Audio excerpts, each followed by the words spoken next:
Hello, Happy New Year, and I hope you are off to a grand start this year. I wanted to talk a little bit about the coronavirus. So many people have asked and said, what should I do about it? You have people whipping out their masks and going on trains with, hankies on their faces. There is a lot of fear. There's a lot of fear about this flu virus. There is news fan fear as well, and a few people have died, but folks, remember, 80 people have died. The population of China is 1.3 billion. It happened, this current coronavirus breakout happened in the city of Wuhan, which is extraordinarily polluted. They just rolled out 5G. There's all sorts of things that there's crowding, there's poor dietary habits, etc.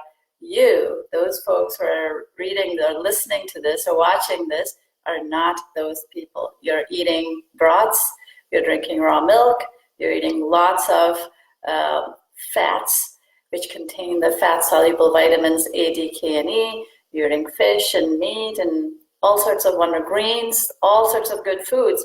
And so you don't need to have this morbid fear that this virus will come get you and your family.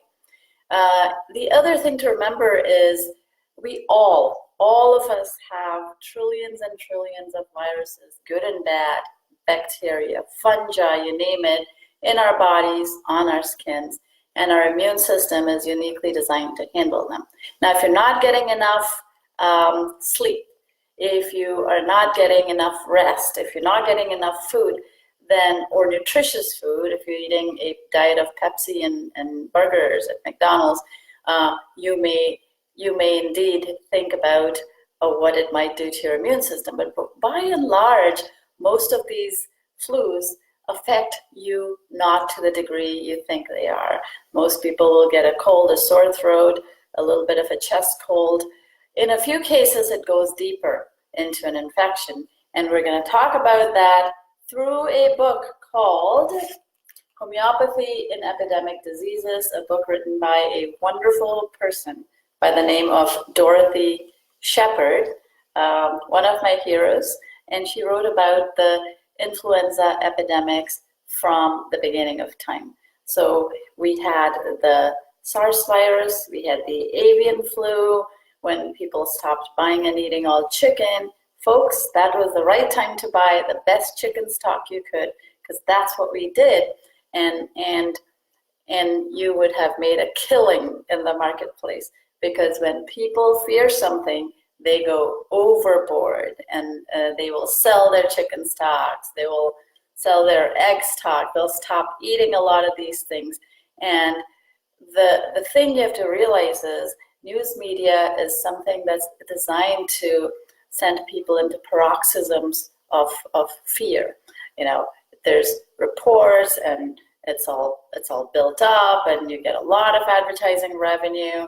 The World Health Organization gets a massive budget to fight this virus, or the West Nile virus, or the current coronavirus, and what comes out is a little mouse. So that having been said, it is not something you want to ignore. The flu is not something you want to ignore. A few weeks ago, we all came down with a cough, a cold, slight chills and fevers, and it feels terrible. It feels terrible. The thing to remember is antibiotics are not going to work for a viral disease. So antibiotics have never worked and never will work. As a matter of fact, they'll give you things like the pandas and so on. If they're taken recklessly, they will destroy your gut.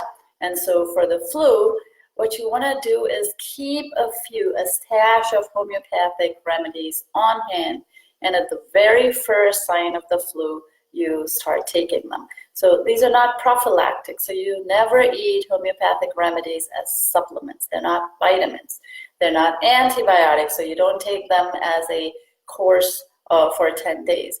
These are remedies that don't actually cure the disease. They shore up your immune system, and your immune system does the rest. So you want to take small quantities, the minimum dose, just enough to get you over the hill, make you fall asleep, give you restorative period when you're able to deal with this disease. Now, to her rendition of her thoughts, Dorothy Shepard's thoughts on the influenza epidemic. So this book was written back in 1967, and it refers back to the flu pandemic of 1918, and there were several after that. And in all of those, a few people died, many people got sick, but the people who were calm, the mamas who were observant, people who did not get hysterical over the flu were the ones who came through unscathed. So it's a highly infectious epidemic disease of protean character, Dorothy Shepard says.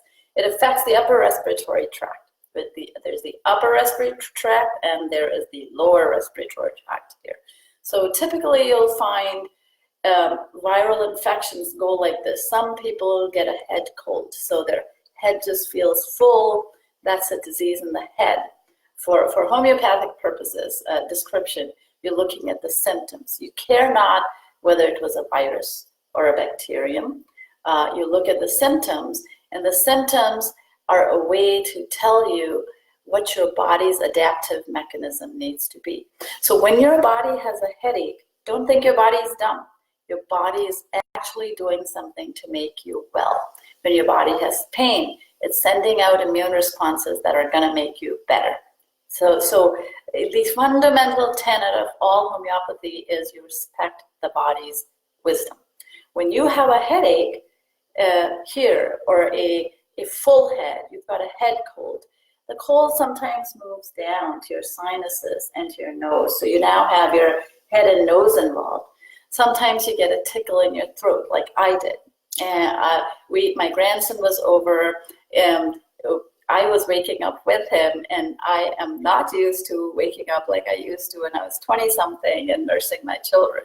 So his mom and I, and we didn't get a whole night's sleep, and we caught this cold. And so you get a tickle in your throat sometimes, and that's another set of symptoms that are used as clues or guidelines to help you figure out the right things to do. But in the meantime, remember, at the first sign of a flu, in fact, I would say all winter, keep a pot of chicken soup brewing on your stove, a bunch of bones. Drink a bone broth with salt and pepper and onions, and it's just so rich with minerals. Eat well, eat off a lot of fats. Join my butter run. My butter run's going to happen in the next couple of months. Raw butter is wonderful for any kind of infectious disease because the fat gums up the reproductive envelopes of the viruses, the bacteria, and so on, the short-chain fatty acids. And people who eat fats just don't get sick. The good fats, not the bad industrially processed fats. And so eat a lot of fats, but observe your symptoms or your family's symptoms. If you have a family of 5 people, one person might get a head cold, one person might have a runny nose and a head cold with sinuses filled, one person might get these two as well as throat problems. Their larynx or pharynx might be irritated, and some in a day or 2 or 3 or 4, the cold sort of moves down, or the flu moves down into your lungs. And it's a spectrum. It's a broad spectrum of different symptoms that different people have. And so there's no one flu remedy, although I'll walk you through the Banerjee protocols, I'll walk you through what Dorothy Shepard recommends, and I will walk you through the foods that you should be eating. So you could have I rarely get head colds. I get not strep, but tickles in my throat, sore throats, and so on. I rarely got a nose cold, and I get chest colds. Things move into my chest. This is because many years ago, it's 2020, I'm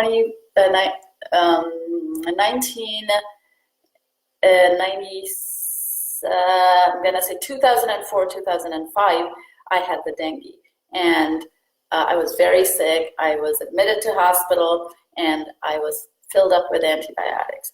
And the effect of those antibiotics took 2 years, maybe more, to wear off. And I caught a lot of chest infections during that time. So my chest still feels terrible, if I get a prolonged cold, which I practically never do. I don't think I've been sick in 7, 8 years, except for minor one-day sneezes and sniffles. So anyhow, in my case, the cold moves down into my chest, and that's what I want to prevent. And phosphorus 30 will prevent it from going down into your chest. So as soon as you feel these symptoms, you can take the respective remedies. After you've had the flu, if you are depressed or anxious, you can take Ignatia, you can take Aurum metallicum. These are homeopathic remedies, and you can take it in a 30 several times a day or in a 200 couple times a day, and they're powerful remedies without side effects. So anyhow, Dorothy Shepard said, it occurs periodically. The influenza epidemic occurs periodically in minor waves of 13 to 15 weeks.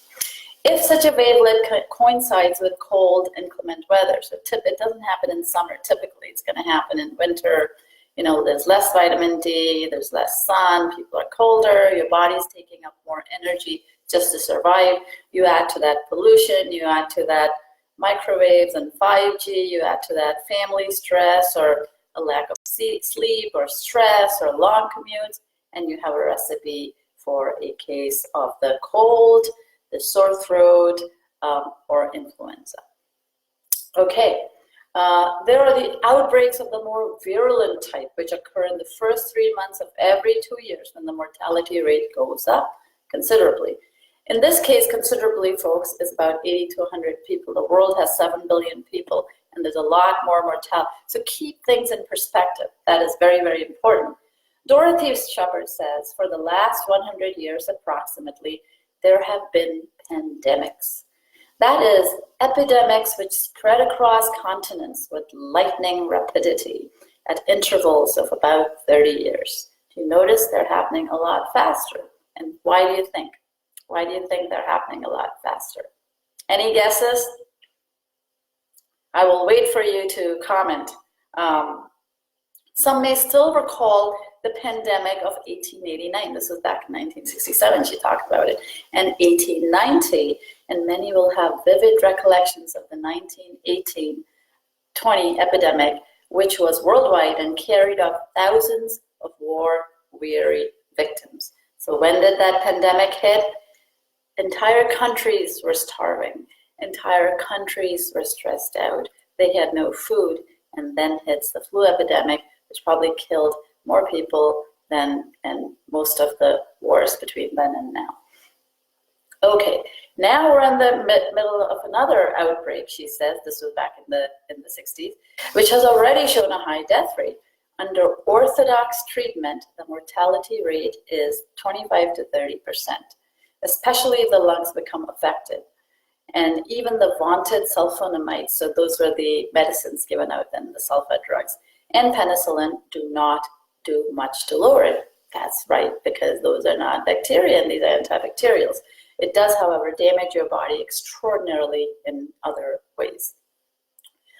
So the reason, I'll give you the answer, the reason it travels much faster is, of course, you guessed it, air travel. People travel across the globe every day, every hour. Airports are great nodes of infection, but that's not to say that you want to be scared of infections. The flu strikes the victims down like lightning, she says, and unlike the virus diseases, one attack predisposes another. The incubation is 1 to 3 days at most, and it is highly infectious in its early guttural stage when you're coughing and sneezing. The principal symptoms are headache, sore throat, severe pain in the limbs, each with very different remedies, homeopathic remedies, by the way, and back with a high temperature. So depending on the kind of flu it is, if you went to a homeopath, they would prescribe a set of medicines or set of remedies, and that would be very likely applicable to more than one set of people because this flu typically shares a few symptoms across the population. So the principal symptoms we said were headache, sore throat, severe pain in the limbs, and back with a high temperature. So those are the typical flu symptoms of that particular flu. The coronavirus, 2 to 3 days to infect, and it gets into your chest very fast. So you want to keep your flu from getting into your chest. You can knock it out while it's here, you can knock it out while it's there, you can knock it out as it descends, and you can definitely knock it out before it hits your chest. It is the fashion, she says, to call every slight feverish chill an influenza. 3/4 of the chills and fevers and coughs and colds you get are actually not the real influenza. And so all those vaccines are completely wasted because 3/4 of the population does not have the flu. They have other respiratory disease, which looks and feels and has the same symptoms as the flu. So it's not just a flu shot, it's not just ineffective. It's actually, as we all know, very dangerous. The Justice Department hands out 75% of its damage awards, vaccine damage awards, for victims of flu shots who get the Guillain-Barré, which is this paralysis that starts in your legs and goes up, or transverse myelitis, where you die from paralysis. It's much better to get the flu, get your body be strong, than to die a quick death from paralysis. So here's to Dorothy Shepherd. She was a homeopath. She was actually an MD who gave up her MD business to practice homeopathy and worked in the poorer areas, neighborhoods in town, and saved perhaps thousands of millions of people from untimely deaths during treatments of that era, which were sulfonamides, penicillin, horrifying surgery, mercury for all sorts of diseases, which killed people because it's very poisonous, etc. All right, it is the fashion to call everything the flu. It was the fashion then, and it is the fashion now. Nothing much has changed. The depression, the exhaustion, and the weariness is such that it is too much effort to do anything. Anyone who's had the flu knows this. Life is really not worth living. You know you have the flu when that happens. After a mere feverish chill, you will feel as well on getting up as you did before the attack. So here's a clinician telling you the difference between the flu and a regular chill or regular 2-day or 3-day illness. When you're getting the flu, you feel awful. You feel like death.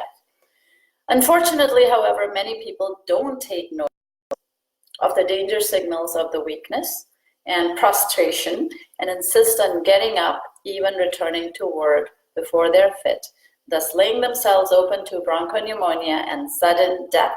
The key to remember here is when you feel terrible, heed your body's warnings. Take a break. Even if you work at a fast-paced, stressful, strenuous job, if you feel so weak that your limbs hurt, you feel terrible getting out of bed, stay in bed. Give yourself the gift of rest. When you are horizontal, your immune system is 2-3 times more efficient. It will make more cytokines, it'll make more lymphocytes, it'll make more macrophages to help you fight the disease. And particularly with flu, to not have the infection descend into your chest or to turn into a bacterial infection in your chest, you want to take rest. Rest is cheap, it's free. It just involves calling up your boss and saying, "Boss, I have the flu." Do that. During the 1918-20 epidemic, the mortality rate was 30%, and 25,000 people died in America alone under orthodox treatment, while homeopathically treated members of the community showed a death rate of under 1%. There's 2 or 3 things going on. Number one, homeopathy does not have side effects, whereas orthodox treatments have side effects, which not only have horrific side effects in the duration during the course of that flu, but well afterwards, throughout your life. So homeopathy, the people who practice or took homeopathics died at the rate of 1%, while the rest of the population was 25 to 30%. She says, it's a pity that these figures, which show such staggering differences, are never referred to or made known to the general public. And that they have records of this in the London hospitals from various epidemics. A system of treatment which cures people so rapidly and thoroughly is well worth investigating, in my opinion, her opinion, Dorothy Shepherd's opinion. The trouble is, firstly, ignorance of the true facts of the case, right? A second, disbelief in their truth. And thirdly, as far as the doctors are concerned, the great difficulty in differentiating between the various remedies needed to cure a sick person rapidly and efficiently. Therein lies the key. And let me tell you, when you look at a materia medica, when you look at a repertory, the symptoms are laid out in black and white. It is not rocket science. Folks, if you can read a book, you can treat your family homeopathically for things like flus, coughs, colds, sometimes even chronic disease and cancer with the aid of the Banerjee protocols. So one of the things you want to do is take charge of your family's health. It is not rocket science. It's not esoteric. You look at the symptoms, you treat the symptoms, and what you're treating is not actually, you're not suppressing the symptoms, you are exacerbating the symptoms in a way because you're trusting that the body's symptoms are the way to good health. To grasp that, when the body has a fever, it is curative. When the body has vomiting, it is curative. And the homeopathic remedy addresses the condition that causes you to vomit and helps your body battle with its own immune system. So that's the very important underpinning of homeopathy. As always, it's necessary to study each case clinically at the bedside and carefully collect symptoms presented by the individual. So when you take symptoms accurately, you have a diagnosis that is accurate, you can prescribe a remedy that is accurate. So you got to take many of these factors into account, and don't be afraid to give your child or your spouse something, anything, if you've got a short list of homeopathic medicines. Okay, one should be able to reduce the temperature and remove the pains and all the acute symptoms within 24 to 48 hours at most. And that's what it sort of ensures, that it doesn't go to the point where you die from the fever. It doesn't get to the point where you die from the infection. Yet, it's really not addressing the fever per se. Meantime, get lots of vitamin C. These are common things. Eat oranges and lemons and lots of broth and salt. And these are times when you need to rest and eat foods that are very, very easy to digest. All right, the key remedy in cold, but now we're getting to the remedies, the homeopathic remedies. So it's a good thing to have these on hand. You don't want to be sick and then have, is there anyone I know here who has joined? Hi, Jema. Hi, Amanda. Hi, Ryan. Hi, Mia. Hi, Mia Tamayo. Yes, children, very important for children. Hi, Ray. Yo. Hi, Karen. Hi, Chris. Okay, I said hi to all of you. So the remedies in cold, wet weather are Bryonia, Dulcamara, Allium cepa, Pulsatilla. In a mild warm spell, you could have Eupatorium, Gelsemium, the kind of common remedial drugs that you would use. In cold, dry, windy weather, in particular, aconite is your friend. And since these colds happen to us in this time of the year, when it's cold, it's windy, it's wet, aconite and bryonia are great remedies. It's cold and it's wet. Aconitum, bryonia. Causticum is great, heparsulfur is great, Nux vomica. The nosode of influenzium works very well given night and morning in conjunction with one of the indicated acute remedies mentioned. So let's talk a little bit about each of these remedies for the flu. Allium cepa is nothing but a remedy made from onion. You guessed right. And what does onion do? It makes your nose water, and it makes your eyes water. But if your nose has an acrid discharge, which is you get burning around your nose with your discharge, then Allium cepa is your remedy. And there's a bland discharge from your eyes. So remember, Allium cepa, burning nose, bland tears from your eyes. Profuse tears and profuse discharge from the nose. That's Allium cepa. This is after exposure to cold, damp wind with a bland. The discharges are bland and they're watery. If you take Allium cepa at that time, you'll knock it right out and you'll get better. The throat and larynx are raw and it extends into the chest. There's a tickling cough. I had a tickling cough, but I didn't have the nasal and eye discharges. So for me, the remedy was not allium cepa. There's a tickling cough and tearing pain in the larynx and usually left-sided nasal cutter. So this is my left. I don't, you're seeing it differently in the camera probably. The second remedy is baptisia. Comes on very rapidly. You just feel felt.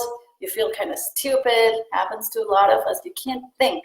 And when you can't think, you can't even think what remedy to eat. So keep a card, a 3x5 card handy near you and write these things down. You have a bleeding or putrid mouth. You look as if you're drunk. You feel drunk. That's how you feel, in a stupor. You're confused. You're delirious. Your child is delirious and confused, like sort of like a drunk, you know. The child feels there are 2 or 3 of him. His limbs are scattered, restless. He tosses and turns. That is baptisia. So I'm building before you an image, or rather Dorothy Shepherd is. If you can get this book, it's awesome, and everyone should read this. It's called Homeopathy and Epidemic Diseases. And so whether it's a coronavirus, whether it's a Coxsackie virus, whether it's a SARS virus, whether it's the avian flu virus, you look at the symptoms, you pick your remedies from amongst these remedies. Bryonia is the common remedy for influenza. It's one of the most common. And folks in California, folks in cold places, wet places in particular, remember the Banerjee protocol. These are 2 doctors, actually generations of homeopathic doctors in Calcutta, my heroes, and I bow to them. For the last 150 years, this family has been curing people with homeopathic treatments. And so the Banerjee protocol is aconitum 200 and bryonia 30, taken at once. Take it once a day, twice a day, try as many times as you need to feel better. And when you feel better, reduce. Okay, so what does bryonia do? It's a common remedy for influenza. You get you're sleepy, heavy, lethargy. You have lethargy. You have a flushed, contused face. You dislike being disturbed. This is patients who will not want love and hugs and kisses. That's a bryonia patient. They have a thickly coated tongue. They're thirsty for large drinks. They want to drink lots and lots of water, of cold water, at rare intervals. So every maybe 12 hours, they'll take down a quart of water. They have backache, they have headache, they have eye ache, they don't move, they might have constipation, there's profuse perspiration. They feel under the weather for several days before the disease breaks out. So if you have a slow progression in feeling better and better and better, you don't actually feel sick, but you're sort of feeling under the weather. That's a bryonium. That's a bryonium influenza. Eupatorium perforatum is a remedy for warm and mild weather, but it is also a remedy for when you have intense pain, muscle pain, bone pain. The most outstanding symptom is the extreme aching deep in the bones. And if you're a senior citizen, frequently they have summer flus where they just have bone pain. Eupatorium will stop it in its track, this kind of a flu. The patient is restless. There's no comfortable place in bed, feels hard, they have a coated tongue. It can be easily mistaken for the other remedies, but if it's in sort of warmer weather, if there's a lot of bone and muscle pain, the patient is restless, and you're less likely to confuse the two if you know that the bryonium patient is not restless. They lie quietly and they don't like to be disturbed. The eupatorium patient is restless and they don't mind being disturbed. Gelsemium is another remedy for mild winter weather or in summer. It is associated with a nervous type person. You know, the person who worries like a wart. It's a worry wart. They worry about their dogs. They worry about their children. They worry about their next door neighbor. It's a mild winter and you get shocked easily. So sometimes you had this shock or someone was mean to you or you were in a traffic accident and 2 days later you got the flu and you're an anxious person. Gelsemium is your remedy. And each of these remedies is perfect for those set of symptoms. So it's important to know what the symptoms are. The next remedy is heparin sulfuris. If it's cold, dry, windy weather, northeastern winds, you feel cold in the back of your neck on moving. So the back of your neck feels cold. There's stitching pain in your throat. You're sensitive to any kind of pain. You're irritable. The child will be bad-tempered to the folks near it.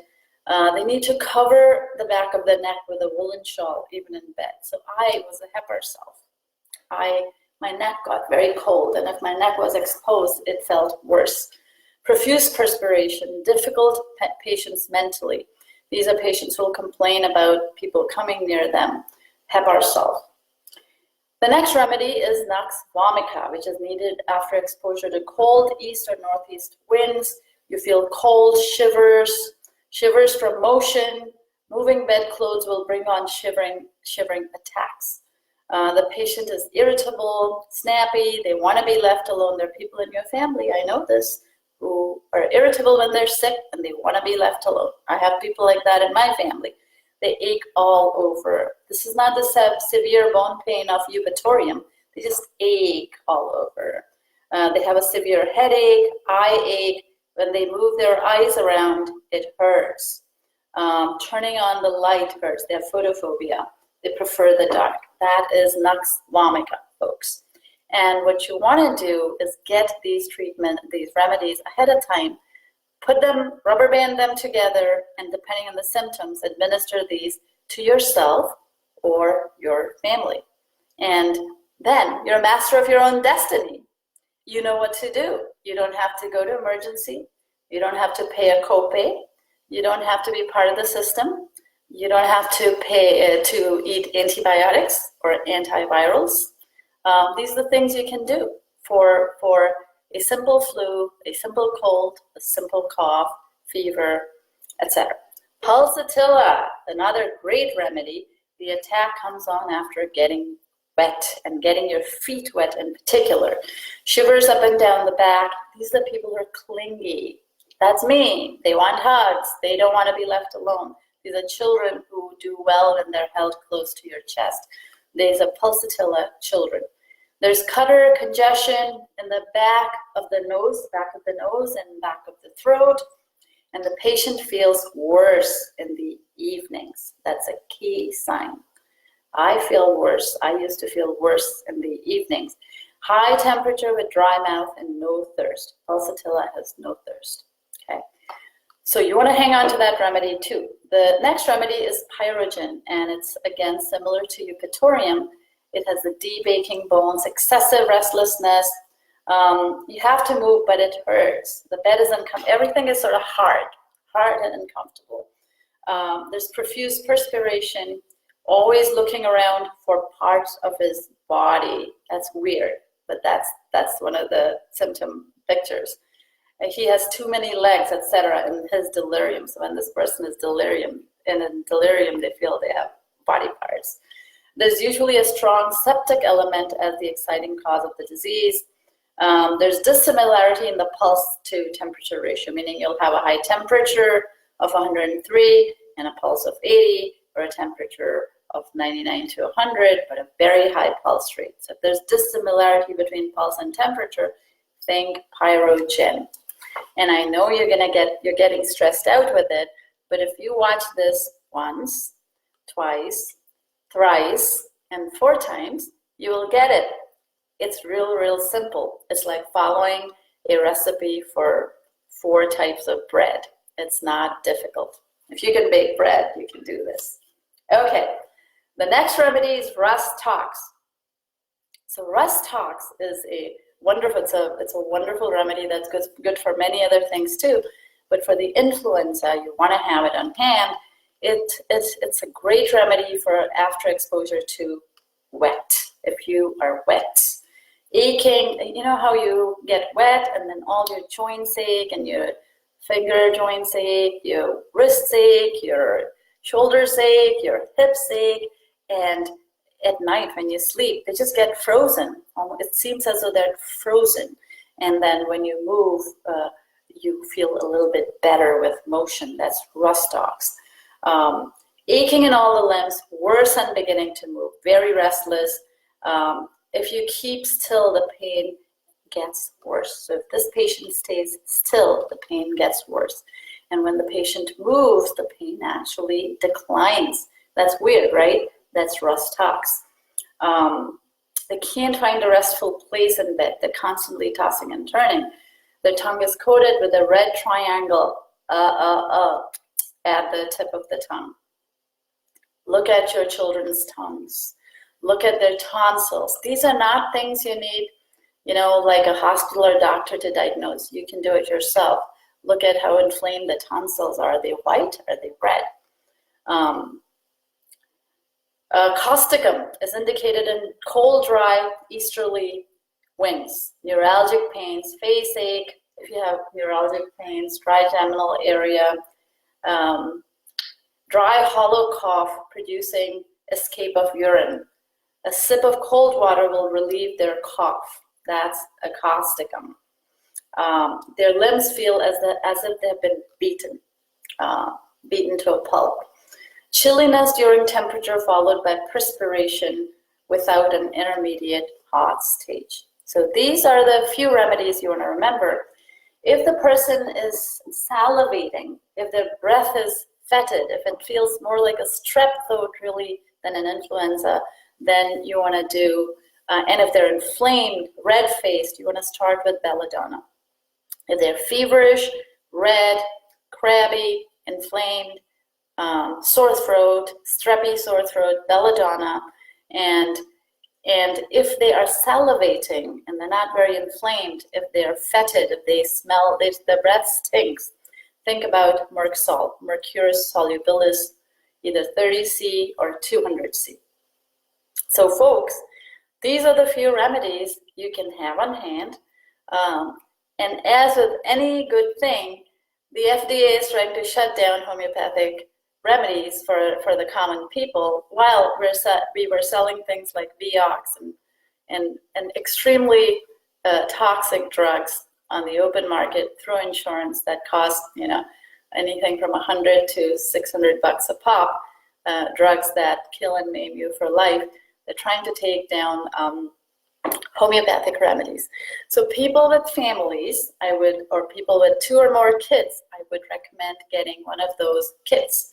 It's Washington Homeopathics or any of the other homeopathic manufacturers make these kits, and you'll have the stuff that I spoke of on hand, and you'll be able to administer it when the time actually happens. Keep little cards as reminders so that when an emergency like a flu or a cough or a cold or a strep throat hits, you're not caught unawares. Be observant, be calm. Fevers are actually curative. They don't kill you, and they're wonderful. After a fever, I used to notice that when my children got fevers, they would frequently have the next step up in their growth. A tooth would pop out, or they would suddenly grow bigger or longer. And so fevers are very, very curative. They're the body's way of taking the baggage out, the garbage out, in one fell swoop under the guise of your flu. So welcome your flus. You should not get the flus too often in your life if you're eating a healthy diet. Remember, neither homeopathics nor antibiotics are a substitute for good food or a replacement for good food. Supplements and vitamins almost never work. They're good for an emergency, but not for everyday life. You want to have good food, lots of vitamin C in the form of food, lots of fats, eat lots of proteins. Raw proteins are really, really good. Raw milk is awesome. It's literally like getting a vaccine for everything in your local area. Raw milk makes you immune to pretty much everything. If your family is drinking raw milk, they will just not fall sick as much as they used to before. So here's to your good health. This was kind of long, and I don't know if anyone commented, and maybe I don't know how to look at comments either. Anyhow, if you have questions, if you have comments, if you have ideas, theories, any kind of recommendations, please post them down under. Oh, what worked really well for my daughter was, and some friend of hers told her, a chopped onion. Leave a chopped onion near your child's head when they're sleeping. It really works. His cold went away the next day. All of these remedies are great. There's the pickle sock remedy. There's the onions on your chest and saran wrap remedy. Those are all great remedies. They work well. So here's to your good health, and take good care of yourself this winter, and don't be afraid of the coronavirus. The CDC, by the way, is replicating the virus, and you're going to see a vaccine or push for yet another vaccine that we don't need as the next new virus comes out, and we're still shilling vaccines for the coronavirus. So beware of watching and believing everything you see in the news. Understand homeopathy. It is a science, and it is over 200 years old. It has not killed anyone yet, and probably never will. And use common sense. So have a great day, everybody.